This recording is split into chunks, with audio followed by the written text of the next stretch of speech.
Welcome to the channel today. So this is the Mercedes EQC, and this particular model is the Premium Plus. Absolutely gorgeous car that we've had today. So we're just going to do a quick tour of the car to get you to see what it looks like.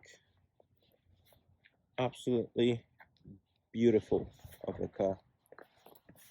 So first off, as a family car, you want to check the boot space,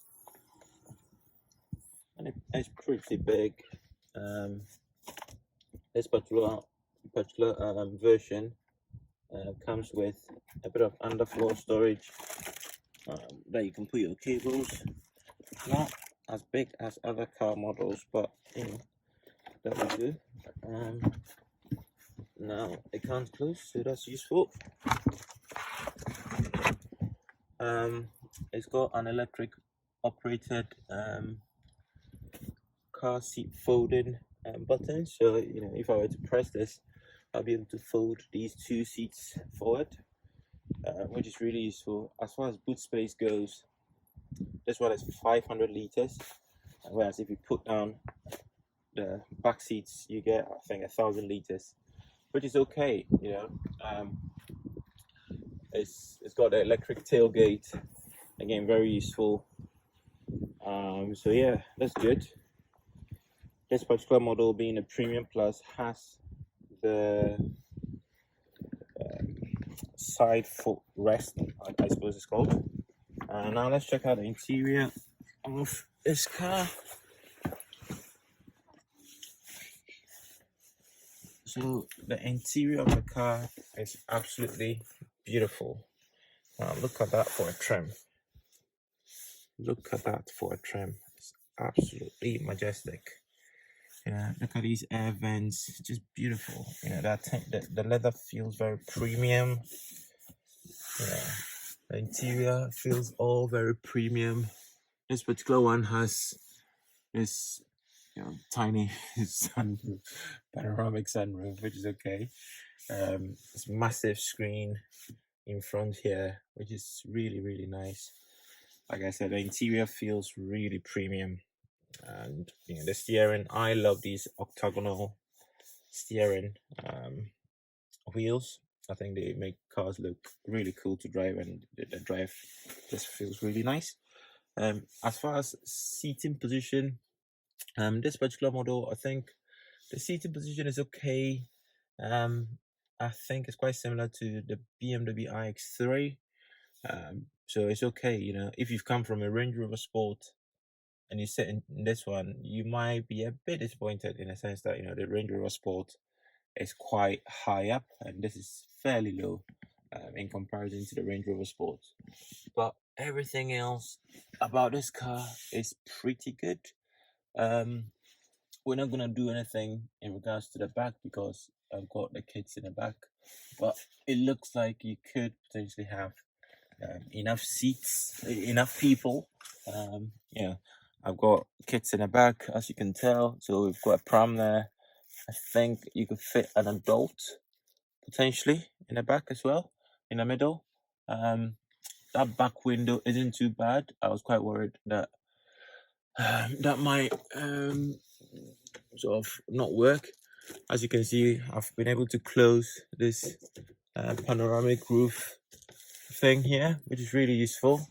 You know, Mercedes have thought about a lot of clever little things, which is all really useful. Now, two cup holders, and we've got the old school cigarette charger thing. Apparently you use this thing to control the vehicle. If you open this, you know, box, you've got a USB-C, two USB-C charge ports in there, which is really good. Now, I love this midsection. I think it's really nice. You know, the leather here, really premium again. You know, just clever little touches, like, you know, the buttons here. You know, when you put your finger on them, you have this sort of ruggedness on them, which again feels nice on your skin, right? The interior looks really nice. I just love the way it looks as far as the interior is concerned. Really nice. The seats look, again, premium.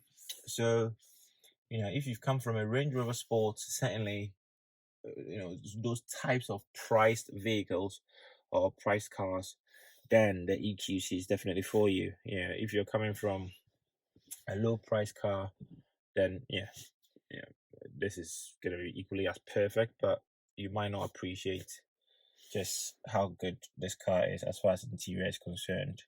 Now, there are a couple of things that let down the EQC. For example, if I put my foot down, start the car, one thing which probably is quite obvious once you put your foot down is that you see the brake lights come on.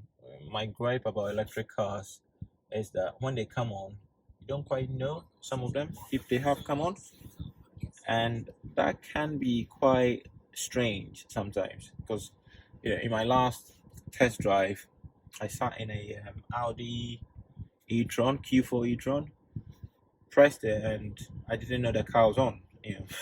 So this at least gives you some indication that the car is on. Now, a couple of things which I thought was a little disappointing as far as the EQC is concerned is you don't have wireless charging, which is a complete waste. Like, I thought this particular space here could be used for wireless charging, but it doesn't have it, which I thought was a bit bizarre. This one has reversing cameras, which is really useful. So yeah, there it is. You can see the reversing camera, and it's got this 360 camera thing, which is pretty cool. Now, this particular reversing camera is only available on the Premium Plus. Now, the Premium Plus starts around 78k pounds. So this is not standard on all the Mercedes models, right? So it's a bit disappointing because again, if you're spending 70k plus for a car, as standard, you want reversing cameras and everything else. Now, this particular one has a really nice heads-up display, so another tick in the box for Mercedes. I love heads-up displays. I think most cars should have them as standard, but for whatever reason, a lot of cars don't. My Range Rover included. So yeah, now we're gonna go for a quick drive, see how it drives like, and hopefully we can give you a review of the overall driving experience. All right, so we're gonna take a test drive now. Gonna go back on the roads. Suspension on the car is it's okay. It's not very firm, it's not very soft, so it's just okay. This particular model has heated seats as standard, which again is really useful.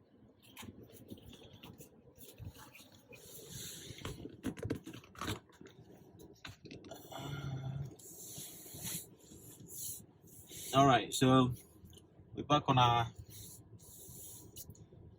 the road now, driving the EQC, and yeah, as a drive, the drive feels really smooth,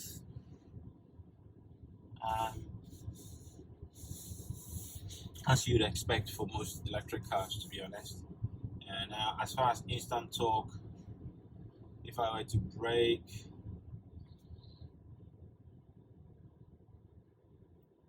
come to a complete stop, and I'm gonna see how quickly we're gonna get to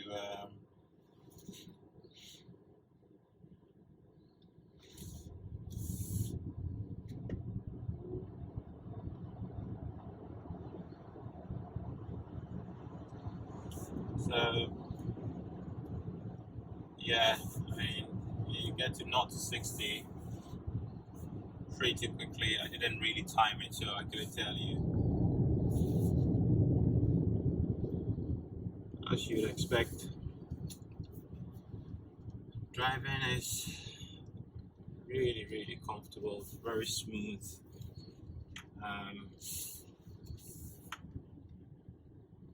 Handles quite okay. It doesn't roll.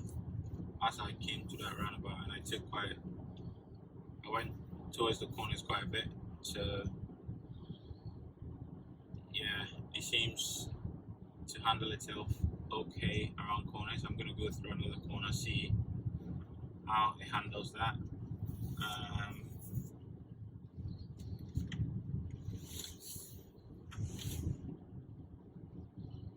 Yeah, it's pretty alright.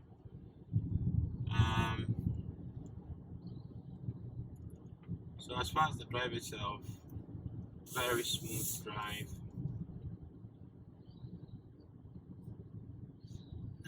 I've not spoken about the miles and everything else on this car. I'm gonna put those things on the channel.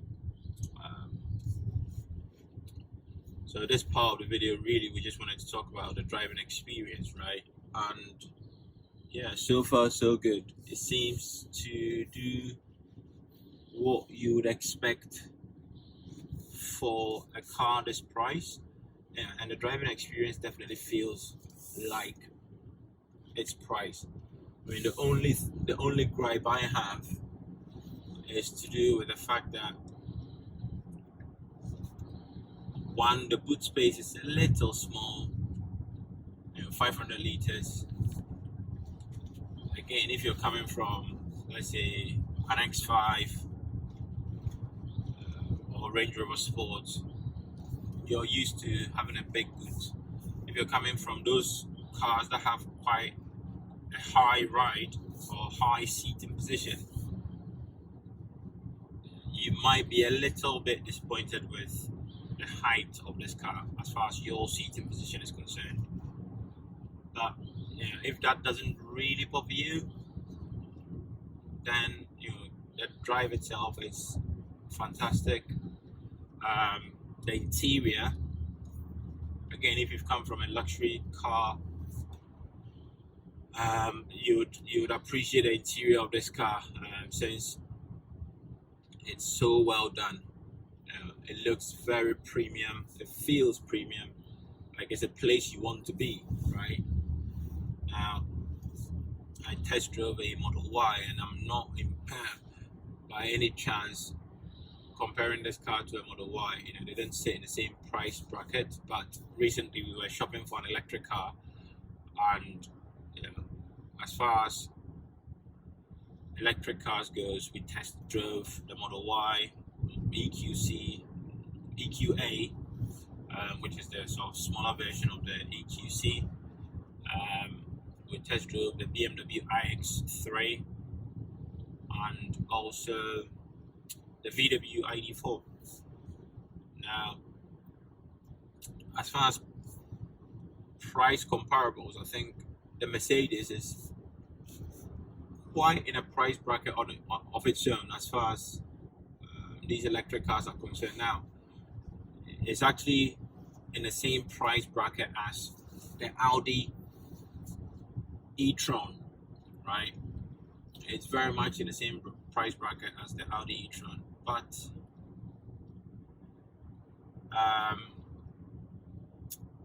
again, it's missing certain little things. For example, the Audi E-tron has wireless charging, right? And this particular version of the EQC, which is the Premium Plus, it hasn't got wireless charging. And also, another gripe I have is Apple CarPlay is only available in the Premium Plus. So if you go for any of the other sort of models of the EQC, you're not going to get Apple CarPlay, which is madness, considering you're going to have to spend 70k plus for an EQC, right? And you don't even get Apple CarPlay now. Why that is, I don't know, but yeah, I think Mercedes missed a trick in that respect. I would have expected Mercedes to have done a bit better by at least giving you Apple CarPlay, things like wireless charging as standard, right? Because after all, you're paying 70k, it's not like you're paying 20k, or 10k for that matter. But yeah, so those are the two things which I kind of hate about this car: the fact that it hasn't got, you know, wireless charging as standard and Apple CarPlay as standard. It's just a bit shocking. But besides that, as far as my gripe goes, those are the two main gripes I have. You know, I don't have any other bad things to say about this car. It drives absolutely lovely.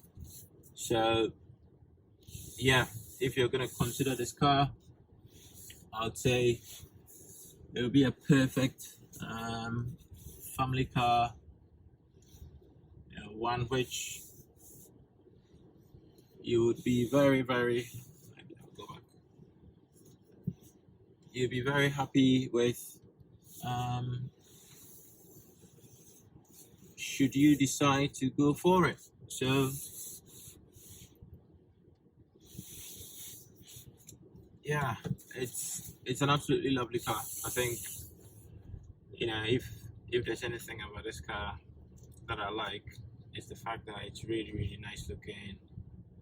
Interior is really nice, and yeah, everything about this car is really, really nice. So can't fault it at all. I think it's a fantastic car. So overall, if you're considering a premium electric SUV, this should be on your shortlist. It's a definite buy from me. So yeah, I hope you enjoyed the video. Like and subscribe, comment, and let us know the sort of videos you'd like for us to do more of. All right, thank you.